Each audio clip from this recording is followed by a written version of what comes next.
தமிழ்நாட்டின் வளர்ச்சிக்கு ஒன்றிய அரசின் புள்ளி விபரமே சான்று என பெருமிதம் தெரிவித்திருக்கும் முதலமைச்சர் மு.க.ஸ்டாலின், முதலீடுகள் குவிவதை பொறுத்துக் கொள்ள முடியாதவர்கள் தவறான தகவல்களை பரப்புவதாக குற்றம் சாட்டியிருக்கிறார்.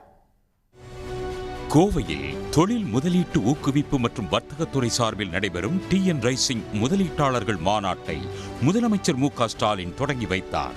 இந்த மாநாட்டில் 43,844 கோடி ரூபாய் முதலீட்டில் புதிய தொழில்களுக்கான 158 புரிந்துணர்வு ஒப்பந்தங்கள் கையெழுத்தானது. இதன் மூலம் 1 லட்சம் பேருக்கு வேலைவாய்ப்பு கிடைக்கும் என தெரிவிக்கப்பட்டது.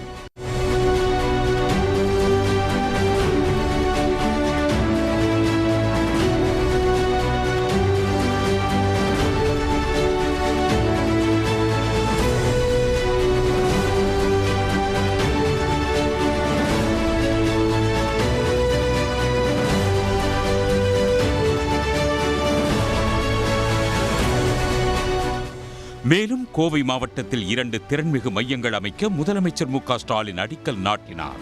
பின்னர் உரையாற்றிய அவர், கடந்த 4 ஆண்டுகளில் தமிழ்நாட்டுக்கு 11.4 லட்சம் கோடி ரூபாய் முதலீடு ஈர்க்கப்பட்டு 34 லட்சம் வேலை வாய்ப்புகள் உருவாக்கப்பட்டுள்ளதாக பெருமிதம் தெரிவித்தார். திராவிட மாடல் ஆட்சியில் 1016 தொழில் முதலீடு ஒப்பந்தங்கள் போடப்பட்டுள்ளதாக குறிப்பிட்ட முதலமைச்சர், தமிழ்நாடு வளர்ச்சி அடைந்து வருவதற்கு ஒன்றிய அரசின் புள்ளி விவரமே சான்று என்று பெருமிதம் தெரிவித்தார்.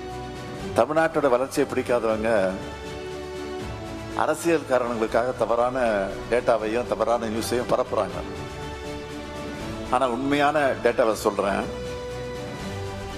நாங்க ஆட்சிக்கு வர்றதுக்கு முன்னாடி 62,413 நிறுவனங்கள் இருந்த இந்த தமிழ்நாட்டில் இப்போ 79,185 நிறுவனங்கள் இருக்கு.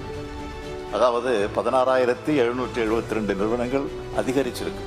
தமிழ்நாட்டுக்கு வர வேண்டிய சில நிறுவனங்கள் வெளிமாநிலத்துக்கு போறதாகவும் தொடர்ந்து செய்திகளை உருவாக்குறாங்க. இந்த செய்திகளை உருவாக்குறவங்க யாருன்னு பார்த்தால அவங்களோட நோக்கம் என்னன்னு புரியும். அதை விட அவங்க ஏன் இந்த செய்திகளை பரப்புறாங்கன்னு யோசிச்ச போதும் நமக்கு தெரிஞ்சிடும். கடந்த 4.5 ஆண்டுகள்ல நம்ம ஆட்சியில தமிழ்நாட்டுக்கு வந்த முதலீடுகளை பார்த்து அவங்களால தாங்கிக்க முடியல. தொழில் வளர்ச்சியில் உலக நாடுகளுக்கு இணையாக இருக்க வேண்டும் என்பதே திமுக அரசின் லட்சியம் என்றும், இதற்காக வியட்நாம், தாய்லாந்து உள்ளிட்ட நாடுகளுடன் போட்டி போட்டு தமிழ்நாட்டிற்கு முதலீடுகளை கொண்டு வருவதாகவும் முதலமைச்சர் மு.க.ஸ்டாலின் தெரிவித்தார். உடனுக்குடன் செய்திகளை தெரிந்து கொள்ள சன் நியூஸ் பெல் ஐகானை கிளிக் பண்ணுங்க.